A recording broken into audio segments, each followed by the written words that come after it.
ഓം നമോ ഭഗവതേ വാസുദേവായ.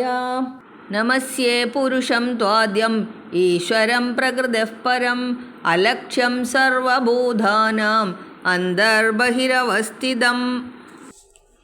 സകലചരാചരാന്തർബഹിസ്ഥിതനായി പ്രകൃതി തന്നിൽ നിന്നു ഭിന്നനായി നിയന്താവായി പരിപൂർണനായ ഗോചരനായാദ്യനാകും പരദൈവമേ ഹരേ നമസ്കരിക്കുന്നു ഞാൻ. സകല പ്രാണികളുടെയും ഉള്ളിലും പുറത്തും ഇരിക്കുന്നവനാണെങ്കിലും ആരാലും കാണപ്പെടാൻ കഴിയാത്തവനും പ്രകൃതിയിൽ നിന്ന് വേറിട്ടവനും നിയന്താവും എങ്ങും നിറഞ്ഞിരിക്കുന്നവനും ആദിയിലുള്ളവനുമായ അങ്ങയെ ഞാൻ നമസ്കരിക്കുന്നേൻ.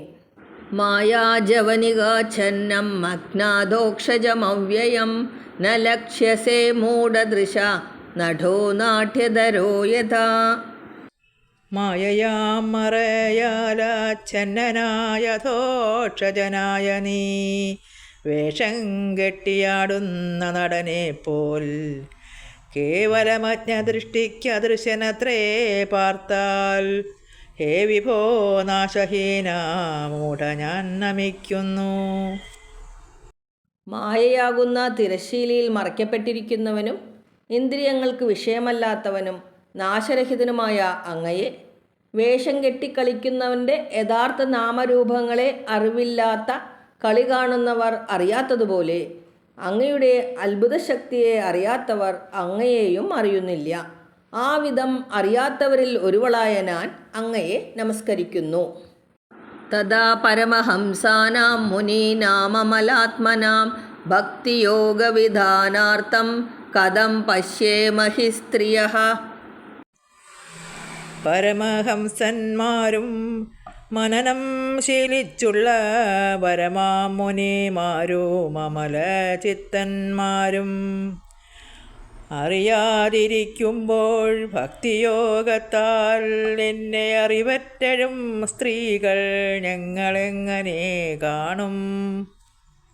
ജീവാത്മാ പരമാത്മാ ഭേദത്തെ നന്നായി അറിഞ്ഞിരിക്കുന്ന പരമഹംസന്മാരും ആത്മരൂപത്തെ എപ്പോഴും മനനം ചെയ്തിരിക്കുന്ന മുനിമാരും രാഗാദിദോഷങ്ങളെ മനസ്സിൽ നിന്ന് നീക്കം ചെയ്തുകൊണ്ടിരിക്കുന്ന സത്തുക്കളും ഭഗവാനെ അറിയുന്നില്ല.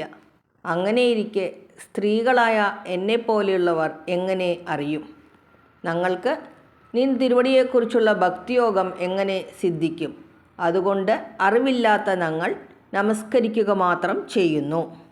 കൃഷ്ണായ വാസുദേവായ ദേവകീനന്ദനായ ച നന്ദഗോപകുമാരായ ഗോവിന്ദായ നമോ നമഃ.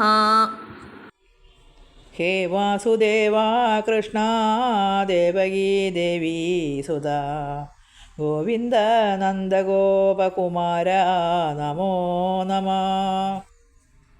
ജ്ഞാനയോഗവും ഭക്തിയോഗവും അറിവില്ലാത്ത ഞാൻ കേവലം നമസ്കരിക്കുന്നു എന്ന് ആണ് അടുത്ത 2 ശ്ലോകങ്ങളിലായി കുന്തിദേവി പറയുന്നത്.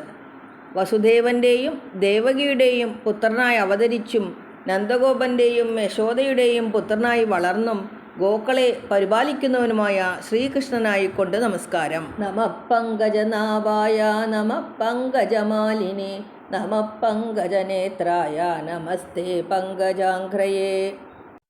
നമസ്തേ പത്മനാഭ നമസ്തേ പത്മമാലിൻ നമസ്തേ പത്മനേത്ര നമസ്തേ പത്മപാദ. നാഭിൽ താമരപ്പൂവോടുകൂടിയവനും പങ്കജമാലയെ ധരിച്ചവനും താമരപ്പൂ പോലെയുള്ള കണ്ണുകളോടുകൂടിയവനും താമരപ്പൂ പോലെയുള്ള കാലടികളോടുകൂടിയവനുമായ അങ്ങേക്കു നമസ്കാരം.